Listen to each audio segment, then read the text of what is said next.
किसी ने सच कहा है कि साथ रहकर जो छल करे उससे बड़ा कोई शत्रु नहीं हो सकता। साथ रहकर जो छल करे उससे बड़ा कोई शत्रु नहीं हो सकता। और जो हमारे मुंह पर हमारी बुराई बता दे, जो हमारे मुंह पर हमारी बुराई बता दे, उससे बड़ा कोई मित्र नहीं हो सकता। नमस्कार दोस्तों, कहिए कैसे हैं आप सब। उम्मीद करती हूँ आप सब बहुत अच्छे होंगे। आपकी अपनी पसंदीदा कहानी में आपका स्वागत है। आइए हम आज अपने बचपन की तरफ चलते हैं। बचपन में हम लोगों ने दादी, नानी, दादा बहुत सारे किस्से कहानियां सुने होंगे। आज फिर हम उन कहानियों का सैर करते हैं। हमारी आवाज सरोज शर्मा की आवाज आपकी खुशी के लिए। कहानी का नाम है शिकार का ऐलान। एक घने जंगल में एक बहुत ही शक्तिशाली राजा शेर रहता था। उसकी सेवा में लोमड़ी, चीता, भेड़िया और एक बैल नहीं, चील रहते थे, जो दिन भर यहाँ वहाँ घूमकर जंगल की सभी खबरें राजा तक पहुंचाया करते थे। जंगल के बाकी जानवर इन चारों की बहुत ही चापलूसी करते थे, क्योंकि वे सभी बहुत ही आलसी थे और शेर के टुकड़ों पर अपना जीवन यापन करते थे। एक दिन चीते ने सड़क के पास बैठे हुए एक ऊंट के बारे में शेर को बताया और कहा कि वह इंसानों द्वारा पाले जाने के कारण बहुत ही स्वादिष्ट मांस वाला एक बहुत ही बढ़िया भोजन हो सकता है। जब शेर यह बात सुनता है तो वह वहां पर जाता है और देखता है कि ऊंट बड़ा ही कमजोर और बीमार सा लग रहा है। शेर को उस पर दया आ जाती है और वह शेर ऊंट से पूछ बैठता है कि तुम इतने बीमार क्यों हो और यहाँ पर क्या कर रहे हो। तो ऊंट कहता है कि बीमार होने का कारण एक व्यापारी है। ऊंट कहता है कि ऐसे बीमार दिखने का कारण एक बहुत बड़ा व्यापारी है। जब मैं बच्चा था और बड़ा होने पर भी हिस्ट पुस्ट था, मजबूत था, तो उसने मेरा पूरा लाभ उठाया, फायदा उठाया, मुझसे सवारियां ढोई। लेकिन जब मैं बीमार पड़ने लगा तो वह मुझे मरने के लिए यहाँ जंगल के बीचों बीच सड़क पर छोड़ गया। मैं अब यहीं पड़ा रहता हूँ। ये बात सुन के शेर को ऊंट के ऊपर बहुत ही दया आ गई। उसने ऊंट की जान को बचाने का फैसला कर लिया और ऊंट से बोला कि वह उसके संरक्षण में रह सकता है। ऊंट बहुत खुश हुआ। शेर की इस दयालुता को देखकर चारों चापलूस जानवर बड़ी ही दंग हो गए। भेड़िए ने कहा कि कोई नहीं, बाद में इसे राजा से किसी तरह मरवा देंगे या तो हम ही इसे मार डालेंगे।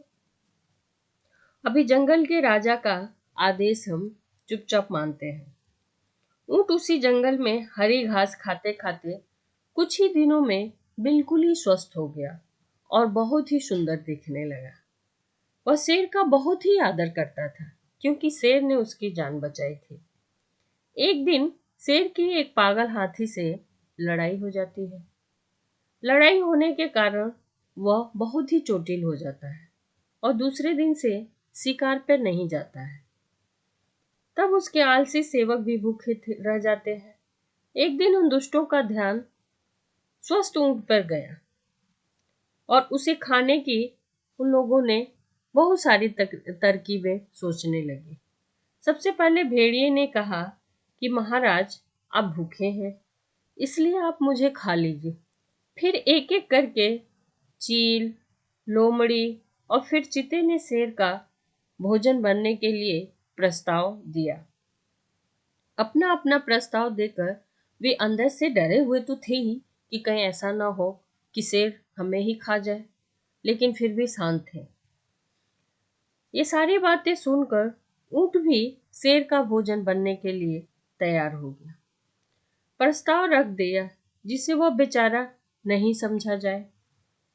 उसने भी शेर से कहा, मेरा जीवन आप ही का देन है शेर साहब, इसलिए आप मुझे खाकर अपनी भूख मिटा सकते हैं। चारों दुष्ट जानवर ये सुनते ही महाराज ऊंट सही कह रहा है चिल्लाने लगे, कहने लगे कि महाराज ऊंट सही कह रहा है, वो उसका जीवन तो आप ही का देन है ना, इसलिए उसका भोजन कर सकते हैं। क्योंकि आपकी तबीयत खराब है तो लाइए हम इसका शिकार आपके लिए कर देते हैं। शेर अभी कोई जवाब नहीं देता है और शेर के जवाब को सुने ही बिना चारों जानवर भेड़िया ऊंट पर झपटे और उसे मार डालते हैं। शेर बहुत दुखी होता है यह सब देखकर, क्योंकि उसका मन ऊंट को खाने के लिए नहीं होता है, पर अभी तक वो समझ नहीं पाता है कि ये सब आलसी दोस्तों की चाल थी या उसके दोस्त थे।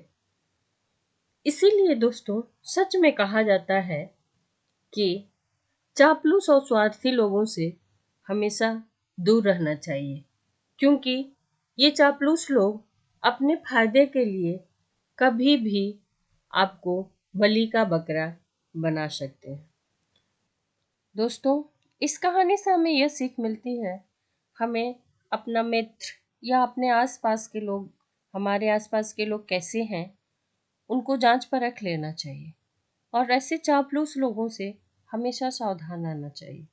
जो इस तरह के लोग होते हैं, है ना, वो कभी भी अपने फायदे के लिए आपको बलि का बकरा बना लेंगे और खुशी खुशी अपना जीवन व्यतीत करेंगे। आपका कितना नुकसान हुआ, आपका क्या हुआ, उससे उनको कोई मतलब नहीं होता। इसलिए दोस्तों सतर्क रहें, मस्त रहें, व्यस्त रहें और खुश रहें। अपना हमेशा ख्याल रखें। खूब ज़्यादा से ज़्यादा पानी जरूर पिए। जीवन में पानी का बहुत ही बड़ा अनमोल है। दोस्तों कहानी अच्छी लगी हो तो लाइक, कमेंट्स और सब्सक्राइब और शेयर करना ना भूलें। दोस्तों कहानी को ज़्यादा से ज़्यादा सब्सक्राइब करें। धन्यवाद।